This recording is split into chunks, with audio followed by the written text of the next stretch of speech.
Hop, on se retrouve. Nouveau décor. Et ça y est, ça commence à payer. Ça y est, une ardoise, un écran, la tour. Très rapide, mini vlog, toujours prouver qu'on est développeur full stack. On va juste voir aujourd'hui un aspect sur un projet, une démonstration pour une formation. Et en l'occurrence, en fait, ça va traiter de chat en ligne, donc typiquement messagerie Facebook, WhatsApp, ce que tu veux, et puis de visio en temps réel. Logique, hein, c'est une visio, c'est pas être que en temps réel. Donc on va voir ces aspects rapidement sur ce projet. Vous allez voir, c'est assez intéressant. Je mettrai le code aussi sur GitHub pour ceux qui veulent. Voilà, vous ne voulez pas me faire laisser ma vidéo, quoi. Après ça, on ira faire quelques activités parce que on a envie de profiter aujourd'hui.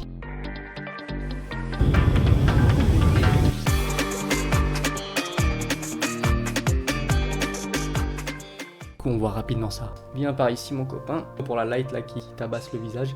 Tu vois, j'ai mon navigateur là, j'ai un autre écran à droite. Et en gros, je dois juste ouvrir deux navigateurs, je me connecte. Et puis là, j'arrive sur ma page en gros de chat, je sélectionne mon utilisateur. Et puis là, j'ai la conversation depuis que je teste.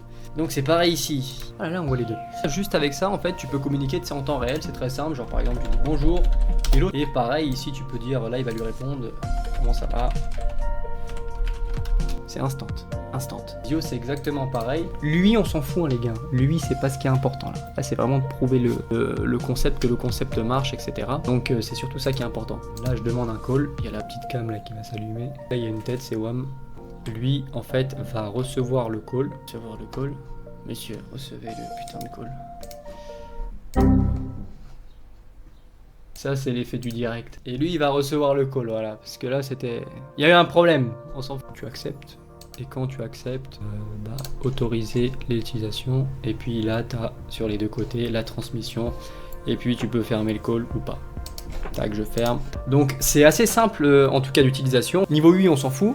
Et ce qu'on va voir, c'est surtout en gros comment ça a été fait. Et je dois évidemment fixer des bugs car il y a encore quelques bugs à ce niveau-là. Pas côté chat, c'est assez simple. Mais côté visio, on a, comme vous l'avez vu, l'aléa du direct. Partie visio, il y avait un peu plus de contexte, c'était plus compliqué. Mais on a déjà beaucoup de choses qui sont fournies. Donc on continue, on code et puis je vous explique tout ça.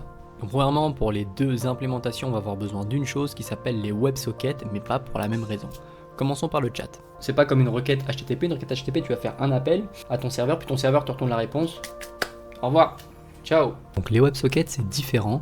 Tu vas devoir faire un appel HTTP pour établir une connexion avec le serveur. Et lorsque cet appel est effectué, tu vas avoir un canal de communication bidirectionnel dans lequel tu peux t'abonner pour recevoir des messages et dans lequel tu peux publier, transmettre tes propres messages.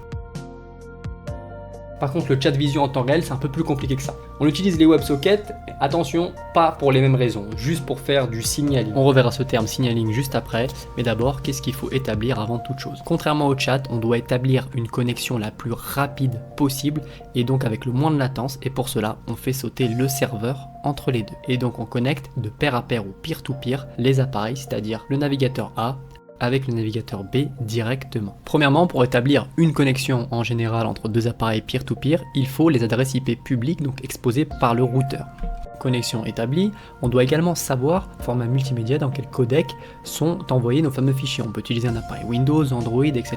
peu importe, et donc on doit spécifier les codecs. Et pour récupérer ces deux informations primordiales, on a une API WebRTC qui permet de récupérer ces informations et également d'établir la connexion peer-to-peer. Pour les informations propres à l'IP, ce sera nommé IceCandidate. Pour les échanges des codecs et des fichiers multimédia, etc., ce sera nommé SDP ou Session Description Protocol. Et donc avec cette fameuse API, ça permet de spécifier le client A et le client B, ainsi que leurs moyens de communication et leurs adresses d'accès.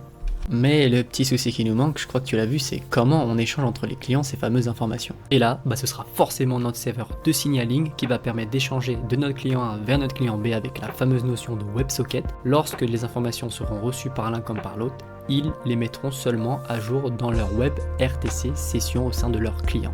Navigateur si tu préfères. Développeur full stack, en route pour faire du dada. Et monsieur, pour ses 28 ans, ce jeune homme, il va...